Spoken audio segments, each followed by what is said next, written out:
देवता क्या कह रहे हैं? राक्षस कहेंगे और देवता भी कहेंगे। एक दूसरे का कोई मर जाएगा तो एक दूसरे की बुराई करेंगे कि देवताओं ने मारा, राक्षस कहेंगे देवताओं ने मारा। देवता क्या कहेंगे? राक्षसों ने मारा। तो बोले अब इस राक्षस की सुरक्षा करो, इसकी सुरक्षा करो। कुछ देर बाद ही उस अग्नि से एक महाबली महिष प्रकट हो गया। अग्नि में जो बैठा था उसने सोचा हम भी युद्ध करें। अब उस मैदान में इतने अधिक महिष पैदा हो गए कि उस रंभ भी अग्नि में से निकल पड़ा। हे राजन, जन्मेजय से व्यास जी कह रहे हैं, हे राजन, इस प्रकार रक्त बीज और महिषासुर उत्पन्न हुए। इस तरह से रक्त बीज और महिषासुर उत्पन्न हुए।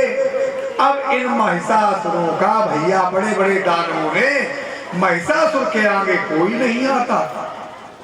वो ऐसा प्रतापी था कि वो तो चुटकी बजाई के बड़ा विशाल भैंसा बन जाता था। और जब कोई आता था तो एक ही सींग में उसे मृत्युलोक से बाहर हटा देता था। महिषासुर का संदेश आज देवताओं के पास पहुंचा। तिक्षुर और ताम्र नाम के दो सैनिकों को भेजा कि देवराज इंद्र अपने राज सिंहासन से हटिए, अपने देवताओं को ले जाइए और जो भी आपकी थोड़ी थोड़ी आवश्यकताएं हो, जैसे nowadays only one handkerchief and one mobile, बस। बारात जा रहे हैं, क्या ले जाएंगे? एक हैंडकरचीफ, हैंकी, रुमाल, एक रुमाल ले जाएंगे, हाँ अपना माल इकट्ठा करने के लिए, और मोबाइल ले जाएंगे। पहले बारात में जाते थे, परोहन संभाला जाता था, निमंत्रण एक महीने पहले। अब अगर एक महीना पहले निमंत्रण दे दिया जाए तो विवाह ना हो। अब नहीं हो सकता है विवाह, केवल धर्म की बात बताता हूँ। अब अगर एक महीने शादी का कार्ड आप दे करके देख लो और मालूम हो जाए कि फला गांव में जा रही है, तो प्रेस वाला खुद कह देता है शादी नहीं होगी, हम बना के रख लेंगे, तुम जब चाहना तब ले जाना। अपने 4-6 घर मजबूत कर लो, उसी में रखना। और बस 2-3 दिन बाद जब एकदम निमंत्रण जाता है, फलाने की लगन करने, किसकी? अरे बोले परसों शादी। और अब तो ये होने लगी है कि भैया अब तुम लोग सब मंडप खा लो। बोले खाए लगुन? बोले लगुन का उनके एक नौ नियम है कि वो खेत पे ही लगुन दई जा, या में कि तुम आगी न लगा सको। त्रेता युग में भी आगी लगाई गई थी। देश देश के भूपति नाना आए, सुन जो हम पर उठाना। जनक जी कहते हैं एक भी देश ऐसा नहीं बचा था जहां से कोई राजकुमार ना आया हो। लेकिन जब धनुष तोड़ने वाला कोई जाता था तो उसकी बुराई, हे देवी देवता, हमारे अगर सत्य के देवी देवता हुई हो तो जो धनुष ना उठा पाओ।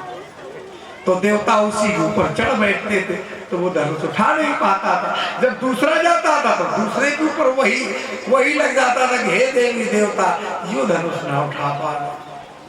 ऐसे आज भी हो रहा है। बोले हमारे पड़ोसी के लड़कन के एको घर ना बने, एको के ब्याह ना हो, तो क्या घर ले लोगे?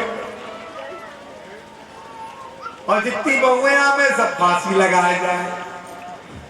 और अगर धोखे में कोई लड़का पैदा हो जाए तो वे मंगली पैदा हो, और मंगली हो साथ में वे मूलन में और हो तो पैदा होते ही पूरा गांव खवाने पर है। बताओ ऐसे लोग क्या मनुष्य की कोटि में आते हैं? ये लिखा है ये दानवों में श्रेष्ठ लोग होते हैं। ये कौन है?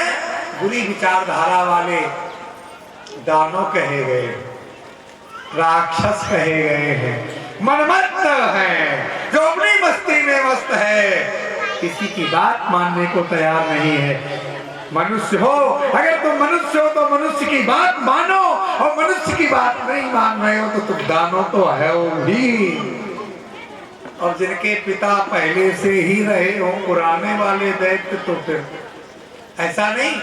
दैत्यों के घर में भी भगवान के भक्त आते हैं, लेकिन यहाँ पर अभी मरे कहाँ हैं? रक्त बीज ने क्या किया, चिक्षुर और ताम्र को भेजा देवलोक में, कहा राज्य छोड़िए। हमारे महाराज महिषासुर ने कहा है राज्य छोड़िए, अपनी आवश्यकताएं जो आपको दिक्कत न हो, हाँ पान सुपारी गुटखा मोबाइल जो भी आपका अठवम सत्रम हो सब झोले में भरो और निकल लो। बोले क्यों? बोले राज्य करेंगे हम। ताम्र ने चिक्षुर से कहा संदेश तो हो गया, ये इंद्र कहीं वज्र ना मार दे, नहीं हम तुम जाओ पर। तो बोले सुनो, हमारे पास जो भूमंडल के व्यास जी कहते हैं राजन, महिषासुर ने जिस समय तपस्या की थी तो उसने जितने अपने लोग थे, जितने उसे प्यार करने वाले थे, जितने उसके अनुयायी थे, ऐसा नहीं कि महिषासुर के वश में सभी लोग थे, हाँ बहुत लोग उसे प्यार नहीं करते थे, उसकी आसुरी वृत्तियों को, उसके कर्मों को देख करके वो क्रोधित भी रहते थे। तो चिक्षुर का कोषाध्यक्ष था ताम्र, उदर अश्लोमा विडालाक्षा वास्कल त्रिनेत्र काल बंधन, ये अनेक जो सेनापति मंत्री वगैरह थे, इन लोगों ने पहले ही पृथ्वी से इतना अधिक शोषण कर लिया था, इतना बड़ा अपराध कर लिया था कि जिसके कारण इन्होंने देवताओं को निर्बल बना दिया था। देवताओं का भोजन क्या है? देवता लोग क्या भोजन करते हैं बताएंगे? देवता लोग जो मनुष्य नर और नारी देवी और देवताओं की पूजा करते हैं, उन पूजा पाठ से मिलने वाले परम तत्व को देवता प्राप्त करते हैं। देवता प्रसन्न होते हैं कि उनके प्राण आपकी पूजा पाठ में ही है। आप भजन पूजन करेंगे तभी देवता जीवित है। देवता जीवित है तो वो हम आपको प्रसन्न रखेंगे। आपस में एक दूसरे के पूरक हैं, एक दूसरे से हमारा व्यवहार चलता है। हम सुबह शाम भजन पूजन करते हैं, मंदिर जाते हैं, कथा सुनते हैं, तीर्थ करते हैं, उपदेश देते हैं, उपदेश सुनते हैं, एक दूसरे का सम्मान करते हैं। तो बोले ये हमारा धर्म है। लेकिन इन लोगों का धर्म क्या है?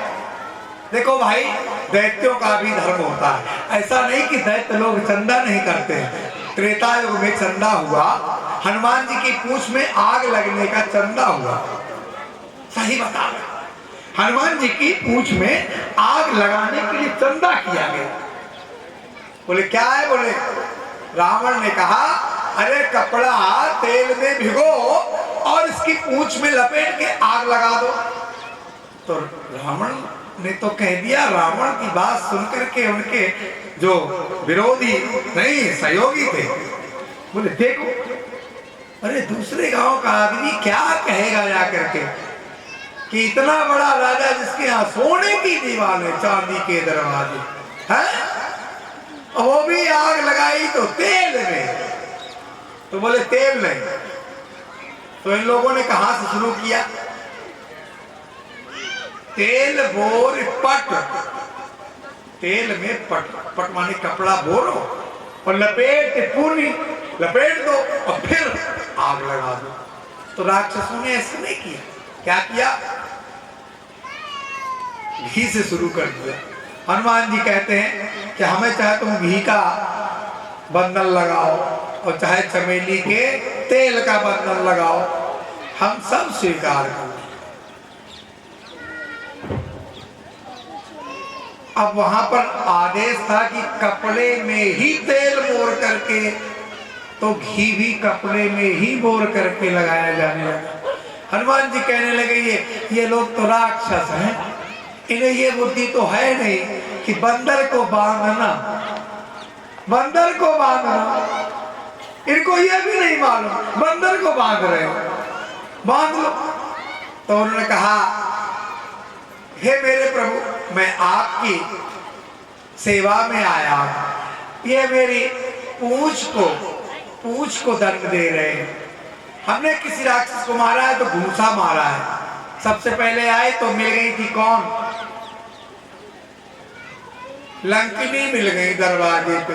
एक ही घूसा में वो खून की पलटी करते हुए ये कहती चली गई कि तुम्हारी अब विजय होगी, तुम अब कभी किसी से नहीं हारोगे।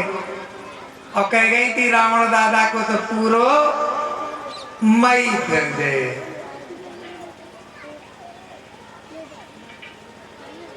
और ये हमारी पूंछ का तो कोई अपराध नहीं है। और पूंछ अगर चली गई, रावण को ये जलन थी कि अगर इस बंदर की पूंछ जल गई तो मेरी मूंछ बनी रही। अगर कहीं ये बंदर जीत गया तो हमारी मूंछ कहां रहेगी? नहीं रहेगी। तो पूंछ और मूंछ का झगड़ा, तो वहां पर एक भी कपड़ा नहीं बचा, घी भी नहीं बचा। जब रावण से कहा करके कि रहा न नगर, क्या नहीं रहा? बोले बसन घट तेला और बाढ़ी पूछ कीन कपी खेला। कपी ने तो खेल किया। बोले क्या? अरे बोले तुमने घी क्यों लगाया? अरे बोले महाराज हम इतने बड़े आदमी के सेवक हैं, आपने तेल कह दिया, हमने घी भी सब लगा डाला, फिर भी हम उसको पूरी पूंछ को नहीं बांध पाए, रहा ही नहीं। तो भैया सही बात है, गांव में कच्चे लेंटर या आरसीसी जो भी है, पक्के मकान है, फिर भी कितने घर में एक एक बच्चे के कपड़े देखे जाए। 10 साल का अगर बच्चा हो गया तो कितने कपड़े हो जाते हैं। जो 50 साल के, कभी किसी को कपड़े मांगे नहीं देना। हाँ, तुम्हें देवी जी की सौगंध है, कोई गरीब नहीं है, तुम लोग घर को नष्ट करती हो। कोई आ गया, बड़े बड़े आंसू लगा लिए हैं, और तुम लोग घर के कपड़े दे देती हो, पुराने बच्चों के कपड़े दे देती हो, बुजुर्गों के वस्त्र दे देती हो, इन्हें समझा देती हो। बोले वो हमारा कोट नहीं मिल गया। अरे बोले वो तो 10 साल में भी तुम्हारा कोट फटेगा, अवैध हो, क्योंकि ये देश